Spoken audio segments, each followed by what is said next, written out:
నమస్తే అండి. నేను doctor Greeshma, fertility consultant, 49 fertility centre Kukatpally. ఈరోజు మనం లేడీలో వచ్చే పీరియడ్స్ మనకి ఇన్ఫర్టిలిటీ సంతానలేమి సమస్యకి ఎంతవరకు దారితీస్తాయి ఈ విషయం గురించి మాట్లాడుకుందాం. సో నార్మల్గా మనకి లేడీలో పీరియడ్స్ రెగ్యులర్గా రావడం అంటే ఏంటి అంటే మనకి సైకిల్ లెంత్ అనేది చూసుకోవాలన్నమాట. అది ఒక 21 to 35 డేస్ ఉంటే మనకి పీరియడ్స్ అనేవి రెగ్యులర్గా వస్తున్నట్టు. సో మనకి అట్లా కాకుండా సైకిల్ లెంత్ తగ్గినా కానీ సైకిల్ లెంత్ పెరిగినా కానీ మనకి పీరియడ్స్ అనేవి ఇర్రెగ్యులర్గా వచ్చినట్టు లెక్క అనమాట. సో మనకి ఏంటి అంటే కొన్నిసార్లు అట్లా పీరియడ్స్ ఇర్రెగ్యులర్గా కాకుండా మొత్తానికే కొన్ని మంత్స్ రావు అనమాట. సో దీన్ని ఎమెనోరియా అంటాం. సో ఫస్ట్ మనకి ఏంటి అంటే లేడీలో వన్స్ పీరియడ్ ఆగిపోయింది అంటే ఫస్ట్ ప్రెగ్నెన్సీయా అని మనకు ఒక డౌట్. కాకపోతే ఏంటి అంటే ఆల్వేస్ మనకి ప్రెగ్నెన్సీలోనే పీరియడ్ ఆగిపోవడం అనేది జరగదన్నమాట. మనకి నెక్స్ట్ కొన్ని కండిషన్స్లో ఇట్లా పీరియడ్ ఆగిపోవడం అనేది జరుగుతుంది. సో ఏ కండిషన్స్లో అంటే ప్రెగ్నెన్సీనే కాకుండా ఇప్పుడు లేడీలో మనకి స్ట్రెస్ ఉన్నా కూడా మనకి హార్మోనల్ ఇంబ్యాలెన్స్ దీనివల్ల పీరియడ్ అనేది ఆగిపోవచ్చు అనమాట. అట్లా కాకుండా మనకి బాడీ వెయిట్ అనేది ఎక్సెసివ్ ఉన్నా కానీ లేదు బాడీ వెయిట్ అనేది చాలా తక్కువ ఉన్నా కూడా మనకి ఏంటి అంటే ఇది హైపోథెలమో ఈ పిచ్యుటరీ యాక్సిస్ అంటే పీరియడ్ ప్రొడక్షన్కి ఏదైతే ఇంపార్టెంటో ఈ జిఎన్ఆర్హెచ్ హార్మోను ఈ యాక్సిస్ అనేది కొంచెం డిస్టర్బ్ అవడం వల్ల కూడా మనకి పీరియడ్ అనేది ఇర్రెగ్యులర్గా రావచ్చు అనమాట. నెక్స్ట్ దాని తర్వాత మనకి ఇది ఓవరీలో అనమాట ఈ పీసీఓఎస్ ప్రాబ్లం ఉన్నా కానీ మనకి పీరియడ్ అనేది ఇర్రెగ్యులర్గా రావడం జరుగుతుంది.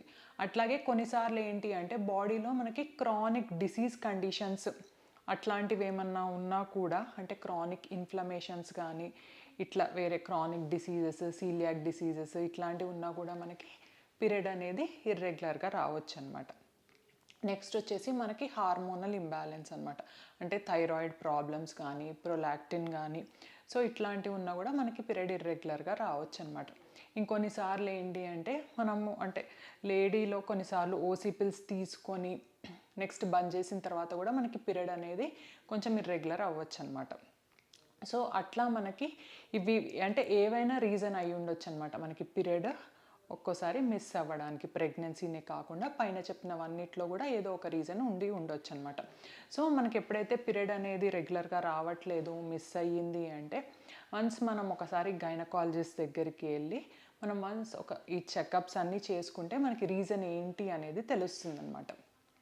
ఇట్లా కాకుండా పీరియడ్ ఒక్కోసారి ఏంటి అంటే మనకి రెగ్యులర్గా వచ్చినా కూడా బ్లీడింగ్ విషయం అనేది లైట్ ఉండొచ్చు అనమాట. అంటే చాలా పీరియడ్ అనేది చాలా పల్చగా అంటే జస్ట్ ఒక 1 or 2 days రావడము, మనకి ప్యాడ్ మొత్తం కూడా సరిగ్గా అంటే తడవకపోవడము, చాలా లైట్ బ్లీడింగ్ అవ్వడం ఇట్లా జరగవచ్చు అనమాట.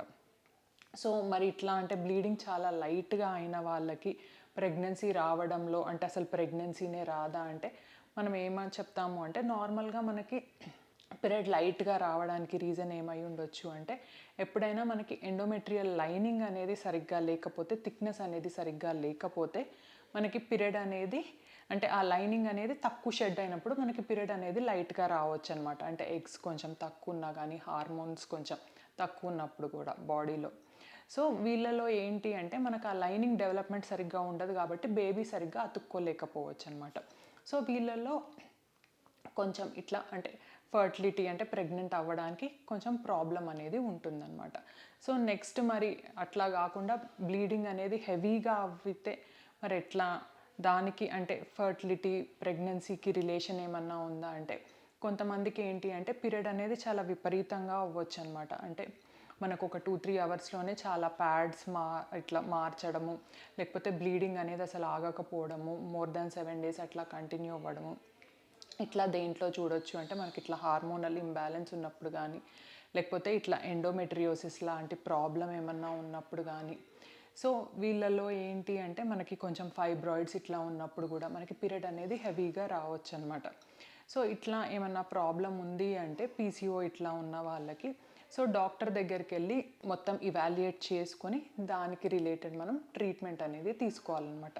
సో ఏ 2 ఎక్స్ట్రీమ్ కండిషన్స్ కూడా మనకి మంచిది కాదనమాట.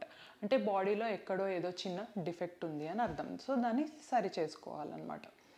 నెక్స్ట్ వచ్చేసి మనకి స్పాటింగ్ అనమాట.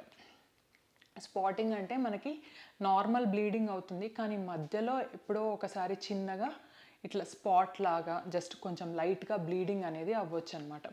సో ఇట్లా అవ్వడము కొన్నిసార్లు ఏంటి అంటే మనకి ఇది అంటే మెనార్క్ అట్లా ప్యూబర్టీ ఎటైన వాళ్ళల్లో కానీ లేకపోతే పెరిమెనోపాజల్ లేడీస్లో కానీ ఇట్లా చూస్తామన్నమాట. అట్లా కాకుండా మనకు కొన్నిసార్లు ఫైబ్రాయిడ్స్ కానీ ఇన్ఫెక్షన్స్ కానీ ఇట్లా కొన్ని పాలిప్స్ అనమాట, కంతులు లాంటివి ఉన్నప్పుడు కూడా మనకి ఇట్లా స్పాటింగ్ లాంటివి రావచ్చు అనమాట.